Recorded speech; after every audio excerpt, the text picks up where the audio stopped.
Yesu bakunze ibiganiro cy'inkino tubaramusubwira kandi tunavuza n'ibihe vyiza twizere ko meze neza aho mwerereye. Iyi ni Gitega Entertainment Tv mudukurikira muciye ku rubuga rwacu rwa Facebook ndetse na YouTube. Ico tubasaba ni iki gufisha na subscribe yimbo tarabikora, like, share and comment kugira ngo mubandanye mukurikira ibiganiro vya Gitega Entertainment TV.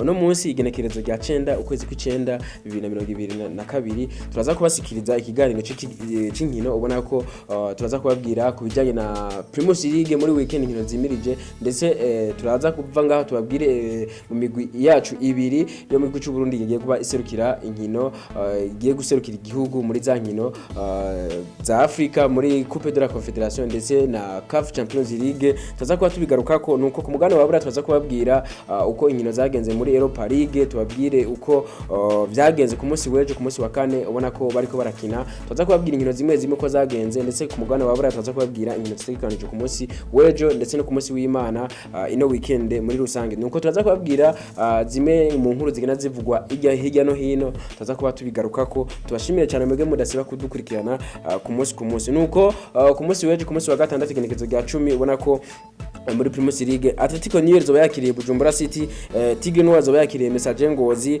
igice isaha 9 aho ni ku munsi w'ejo. Ku munsi w'Imana Musonga TF zoba yakiriye Bundesport Dynamique, Rukinzo zoba yakiriye Aigle Noir Club Sportif, Top Junior zoba yakiriye Vitaro FC, Olympique Stars zoba yakiriye Kanza United n'igice isaha 9 aho izo nkino zose zamazibera. Nuko tunyarukire cyane muri iyo migwi yacu ibiri Bamuru ndetse na Flambeau Centre yagiye kuba iserukira igihugu muri Coupe de la Confederation ndetse na CAF Champions League.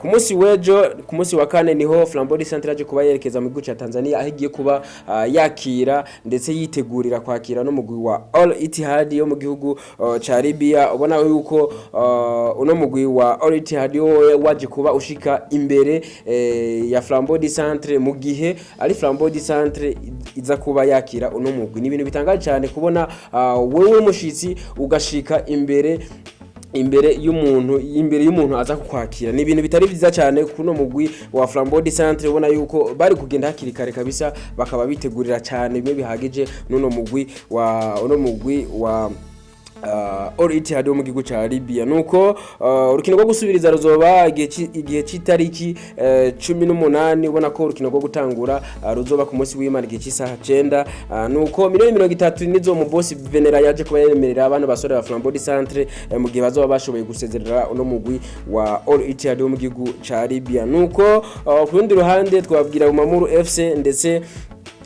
baje kuba bafata urugendo berekeza mu gihugu cya Ethiopia aho bagiye kuba batana mu mitwe no mugwi wa Fazil Kenema wo mu gihugu cya Ethiopia, mu gihe baje kuba bafata rutemikirere ku munsi mu ijoro rica ryo ku munsi wa kane. Bona yuko urukino ruza kuba uno munsi ku munsi wa gatanu igenekerezo rya 9 igice isaha 9.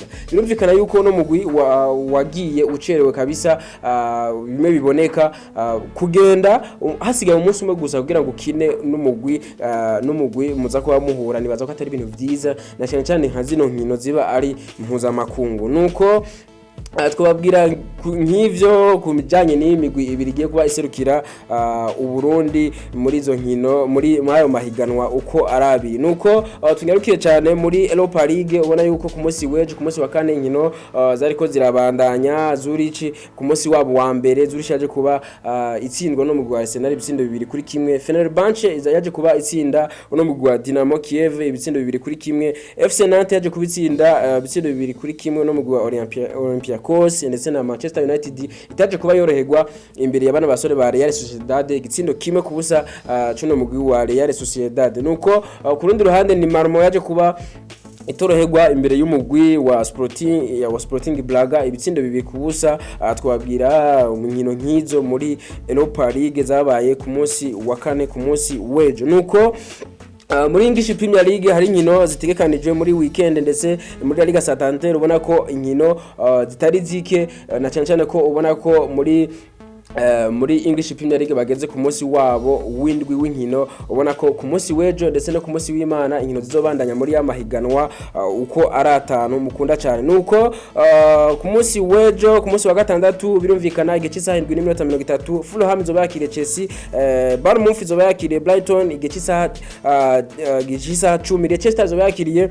Aston Villa igihe cy'isaha 9 igihe cy'isaha 10 nako Liverpool zoba yakiriye Wolves igihe cy'isaha 10 ubona ko Manchester City zoba yakiriye igihe cy'isaha 12:30 Tottenham Hotspur ubona ko warukino rumeze neza ku munsi wejo ku bakunzi b'umupira w'amaguru na cyane mu gihugu cy'Ubwongereza nuko muri Liga Santander twababwira yuko inkino zitegekanijwe Atletico zoba yakiriye Celta Vigo igihe cy'isaha 3 z'ijoro ndetse na Cadiz zoba yakiriye FC Barcelona igihe cy'isaha 12:30 Real Vallecano zoba yakiriye Valence igihe cy'isaha 8 z'umuhingamo ubona yuko Espanyol Barcelona zoba yakiriye Sevilla igihe cy'isaha 10:15 nuko muri Serie A cyangwa mu gihugu cy'Ubutaliyano Napoli zoba yakiriye Spezia igihe cy'isaha 9 Inter de Milan zoba yakiriye Torino igihe cy'isaha 12 twababwira nk'ivyo muri Serie A. Bundesliga Bayern Munich zoba yakiriye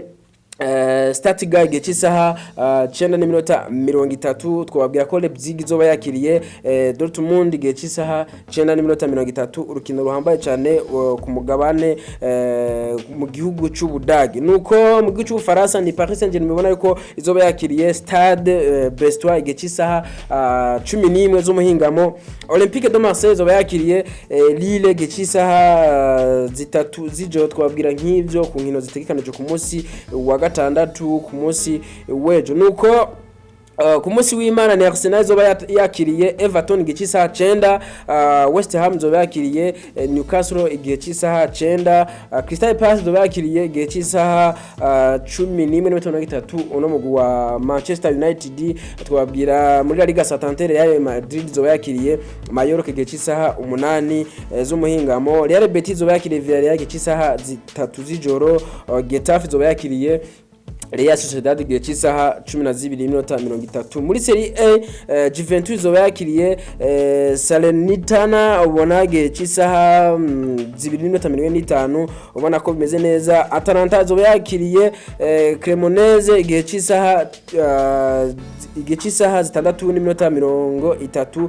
z'umuhingamo. Bologna zoba yakiriye Fiorentina igihe cy'isaha 9 z'umuhingamo. Muri Bundesliga ubona ko Colin zoba yakiriye Inobert igihe cy'isaha 9:30 mu Faransa. Inkino zirahari ku munsi w'Imana. Angels zoba yakiriye Montpellier igihe cy'isaha 9 z'umuhingamo ubona ko Toulouse zoba yakiriye Stade de Rennes igihe cy'isaha 9 z'umuhingamo. Twababwira nk'ivyo ku nkino zitegekanijwe muri weekend na cyane ku mugabane wa Buraya nuko turangirize kuri zino nkuru zibiri canke zitatu. Graham Potter ubona ko uno mumenyereza asanzwe amiyeze no mugwi wa Brighton yaje kuba asinya amasezerano y'imyaka 5 nuno mugwi wa Chelsea the Blues. Inyuma yaho Chelsea the Blues ije kuba yirukanira no mumenyereza Thomas Tuchel ubona yuko inyuma yo gutsindwa muri UEFA Champions League igitsindo kimwe kabisa ubona yuko baje kuba bamirukanira bamusezerana mu no mugwi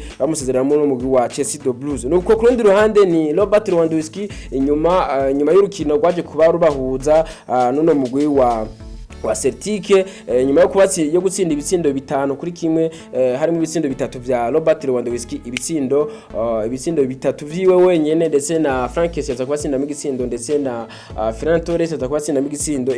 Inyuma yo gutsinda ibitsindo 3 no mugabo Robert Lewandowski yaje kuba atogwa nk'umukinyi yigenjeje neza muri rino higanwa canke kuri no munsi wa mbere wa UEFA Champions League ndetse aza kuba abana omudima canke umukinyi yaranze urukino. Nuko yaje kuba avuga jambo akomeye cyane yerekeza ku mugwi bagiye kuba batana mu mitwe nono mugwi wa Bayern Munich ku munsi wa kabiri muri UEFA Champions League. Ubona yuko yaje kuba avuga ati kabisa turiteguye guhura no mugwi wa Bayern Munich. Murazi ko yahoze ari umukinyi wa Bayern Dominique mu minsi iheze. Ubona ko yaje kuvuga ati turiteguye cyane guhura no mugwi wa Bayern Dominique. Ubona yuko avuga ati uno mugwi wa Bayern Dominique no mugwi ukomeye cyane ariko natwe guhera gushika ubu no mugwi FC Barcelona umeze neza ushobora guhangana n'uno mugwi wa Bayern Dominique nuko kuri turangeze ku ino nkuru ya Real Madrid inkuru itari nziza ku bafana b'umugwi wa Real Madrid bona ko inyuma yaho baje kuba batsinda uno mugwi wa Celtic ibitsindo bitatu kubusa Karim Benzema ndetse na Eder Militao baje kuba bababara muri uno rukino rwaje kuba rubahuza bakaba baboneka yuko batagiye kuba baboneka muri zino nkino zibiri zimirije ino Real Madrid yimirije mu misi iri imbere nuko tubashimire cyane mwebwe mwese mwabanye natwe tubashimire cyane mwebwe mwese mudasiba kuduhereka ko mudukurikirana tubashimire cyane mwebwe muheba ivyo muba muri mwe mugakurikira ibiganiro vyacu ndetse n'ibikorwa vya Gitega Entertainment TV tunabashimire gose cyane mwe byimva mutima kubona mudasiba kutweka urwo rukundo rwanyu dushimire cyane mwebwe mwese mumaze gukora subscribe ndetse ne batarabikora twizere ko mugiye kubikora ndetse duhure mu biganiro vyacu byo hanyuma ciao ciao